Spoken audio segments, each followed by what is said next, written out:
Okay, we're here with the final installment of the supernatural 1967 Chevy Impala build.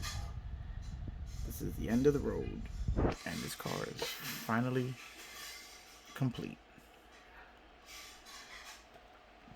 And there she is, as you saw on the first part of this last episode. This time we're going to be focusing on a little more detailing, as I've just finished installing the last part and the last decals on her. And I want to mention one thing.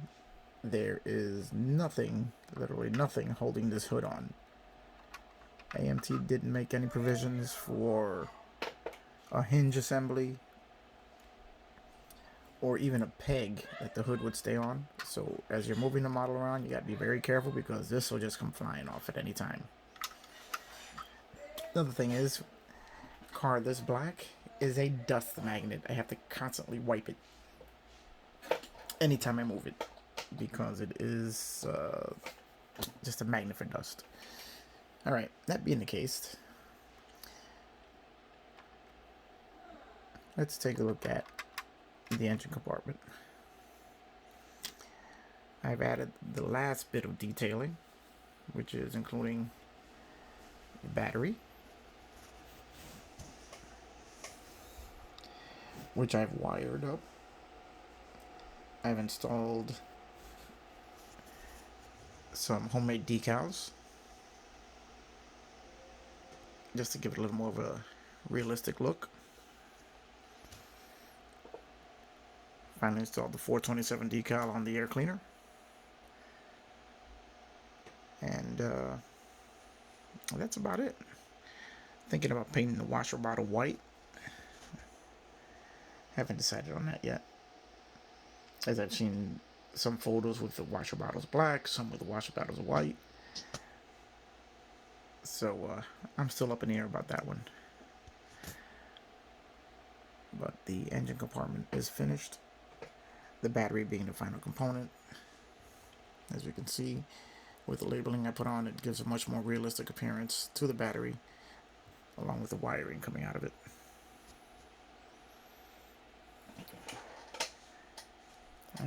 Now, I mentioned this earlier in my videos that the chassis does not line up properly with the body. It's something you're going to want to look at while you're building it. As you can see here, the interior tub meets the outer body, or if you don't make the adjustments that I mentioned before, at least on my kit, I'm speaking just from my build here, the interior tub would not be flush with the outer half, with the outer shell of the body.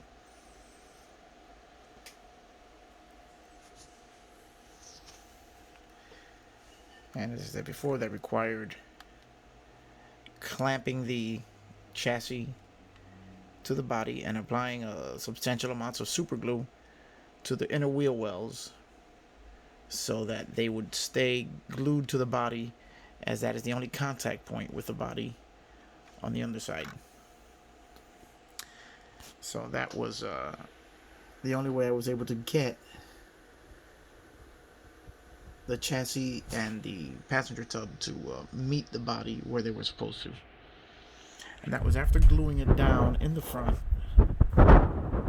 as the front also didn't want to stay fully attached to the body.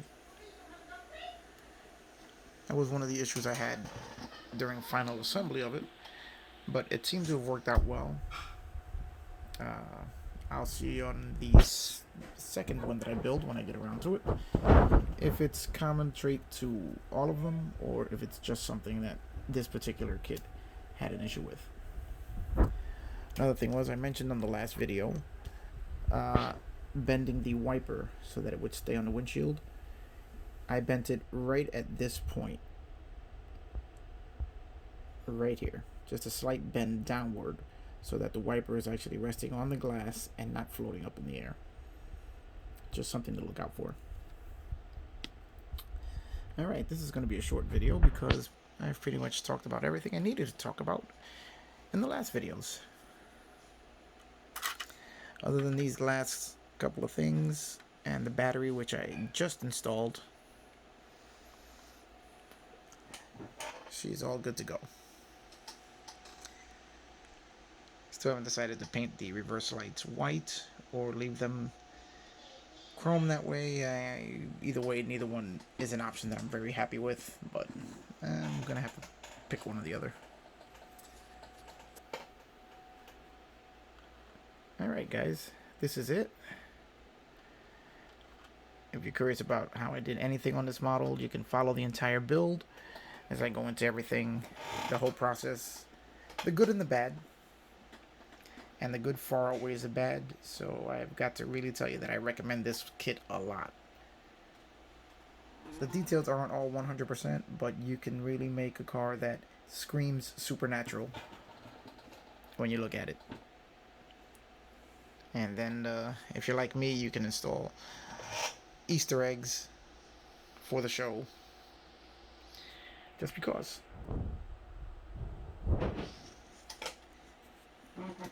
So my final verdict, I'd give this one a 9 out of 10. 8.5, because the body fit was a little bit of a problem, along with a couple of other small issues that I noticed. But 8.5 out of 10, it's a definite must-buy if you can find one, as they've been sold out pretty much everywhere. Amazon is the only place where I've been able to get them. So that's it for now for the supernatural build, and I will see you on my next build.